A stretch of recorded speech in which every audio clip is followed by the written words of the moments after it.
Halo teman-teman yang berbahagia, berjumpa kembali dengan saya Dr. Andri, spesialis kedokteran jiwa dari Rumah Sakit EMC Alam Sutra, Tangerang. Teman-teman, apa sudah berolahraga? Nah, mengapa saya tanya begini? Kali ini kita akan berbicara tentang sesuatu hal yang mungkin menarik buat kita semua.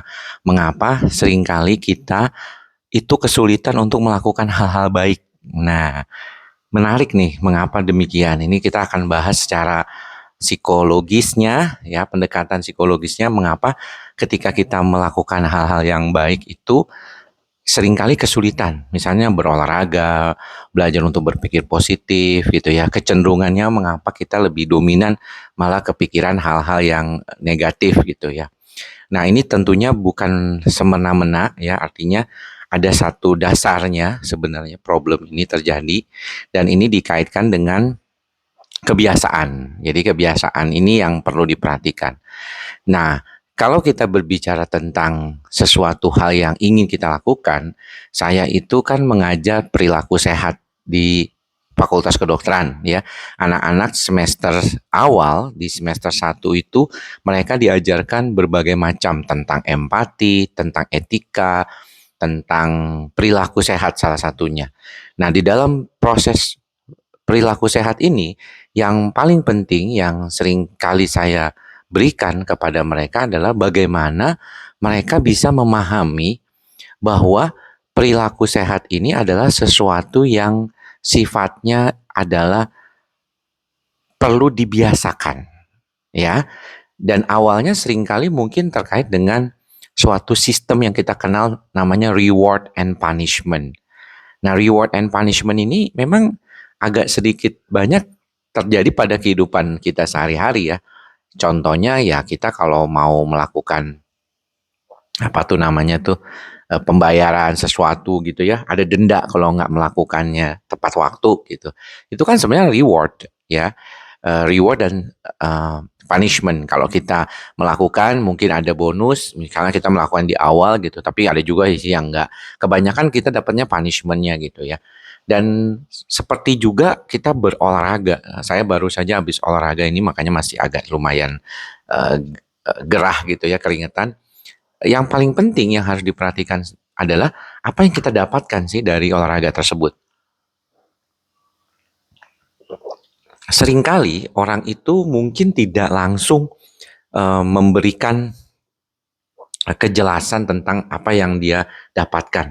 Jadi dia tuh tidak dapat sebenarnya gue ngapain sih ini berolahraga, nggak ada gunanya juga mungkin ya. Tapi saya nggak yakin kalau nggak ada gunanya ya.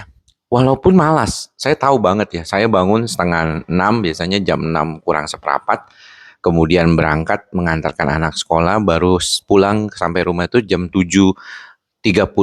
Ya, sekitaran 1,5 jam lah saya berada di jalan itu.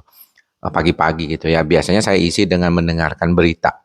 Ya, berita politik lah. Terkadang juga saya mendengarkan podcast dari seseorang yang berbicara tentang masalah politik atau mengulang beberapa presentasi yang saya dapatkan di berbagai media di luar negeri ya terkait dengan perkembangan ilmu kedokteran jiwa gitu. Jadi diusahakan untuk diisi pada awal pertama pagi bangun tidur itu dengan keilmuan ya, dengan ilmu-ilmu. Lalu selanjutnya uh, saya berolahraga gitu, mempersiapkan diri untuk berolahraga dan biasanya kita mulai jam 7.50 atau jam 8 paling telat, sudah agak panas ya. Tapi saya menggunakan sunblock untuk melindungi wajah dan juga badan. Kemudian mulai latihan. Nah, seringkali seperti hari ini latihan saya tidak terlalu optimal ya. Saya mengalami kesemutan di kaki kanan saya saat lari tadi. Kemarin itu sudah mulai sih, tapi saya kira itu nggak akan berlanjut. Tapi hari ini kayaknya masih ada. Jadi mesti harus relaxing dulu lagi. Namun yang paling utama seringkali problem yang berkaitan dengan kondisi orang itu mengalami kemampuan untuk mengatasi dirinya itu adalah terkait dengan bagaimana sebenarnya proses di dalam kehidupannya sendiri. Ini yang paling penting, teman-teman. Karena seringkali yang kita dapatkan itu belum tentu hasil yang langsung gitu. Misalnya kayak makan obat untuk terapi kecemasan, itu nggak langsung. kemudian juga melakukan aktivitas yang penting untuk membantu diri kita lebih baik, itu juga nggak langsung, kadang-kadang hasilnya tuh lambat, dan orang itu mesti bersabar gitu untuk di dalam proses ini gitu ya. Makanya sering orang mengatakan kalau misalnya badan kita menjadi lebih segar, seperti misalnya saya merasa lebih segar gitu ya, karena saya merasa bahwa olahraga ini membantu proses itu. Jadi kembali ke pernyataan awal, mengapa kita kadang-kadang lebih senang melakukan hal-hal yang um, nggak baik gitu atau kurang bermanfaat gitu. Tapi tergantung bahwa ternyata hal-hal yang tidak baik itu lebih cepat menghasilkan kenikmatan. Nah, kalau lebih cepat menghasilkan kenikmatan, biasanya orang akan lebih kepengen melakukan itu lebih berulang dan berharap itu terjadi terus. Sedangkan adanya suatu proses gratifikasi yang terlambat atau delay gratification itu agak sulit. Kita minum kopi seperti ini, kita merasakan, wah enak juga nih kopi. Kayaknya uh, lebih enak gitu, lebih nyaman gitu minum kopi itu. Langsung berasa segar dan segala macam. Tapi ada juga yang lagi pengen cepet segernya langsung top gitu, minta stimulan gitu ya. Yang langsung efeknya langsung gitu, nggak seperti kopi. Atau bahkan pengen mabok gitu, mabok segera gitu ya. Melupakan segala macamnya gitu ya, nggak mau lagi melakukan terapi. Pokoknya pengen keluar aja. Minum alkohol kan pada banyak tuh. Dan itu salah. Hal-hal seperti ini di mana kita nggak bisa mengatasi keadaan itu. Makanya ketika saya bicara dengan mahasiswa saya berkaitan dengan perilaku sehat, ketika seseorang dokter memberikan saran kepada pasiennya terkait dengan kehidupan yang baik, kehidupan sehat, gaya hidup sehat, itu nggak gampang.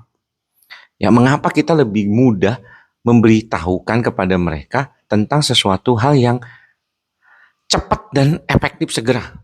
Karena orang nggak mau lama-lama. Kebanyakan orang pengen cepet-cepet.